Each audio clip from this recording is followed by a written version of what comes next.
வணக்கம். மார்ச் 21 உலக வன தினம். இந்த உலக வன தினத்தோட தீம் என்ன அப்படின்னு பார்த்தோன்னா, ஃபாரஸ்ட் அண்ட் ஃபுட் அப்படின்றது தான்.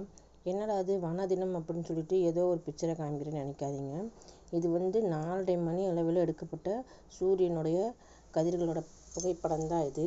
இந்த அளவுக்கு 4:30 மணி ஆகும் இந்த வெயில் இப்படி குறையாமல் அடிச்சிட்ருக்கு அப்படின்னா அதுக்கு என்ன காரணம் அப்படின்னா, நம்ம அதிகமான அளவு காடுகளை அழிச்சிக்கிட்டே வந்துட்டுருக்கோம் அப்படின்றது தான். காடுகள் விலங்குகள் மனிதர்கள் எல்லாருக்கும் வாழிடமாக பயன்படுறதோட நம்ம வெளியிடுற கரியமில வாயுவை அதிக அளவு உட்கொள்ளக்கூடிய ஒரு உட்கிரப்பான அது இருந்துகிட்ருக்கு. ஆனால் அதை நம்ம கொஞ்சம் கொஞ்சமாக அழித்து அதனால தான் இந்த சூரியனோட வெயில் இப்படி கொஞ்சமும் குறையாமல் நம்ம போட்டு வாட்டி எடுக்குது. இதனால தான் குளோபல் வார்மிங் அப்படின்ற புவி வெப்பமயமாதலும் உருவாகுது.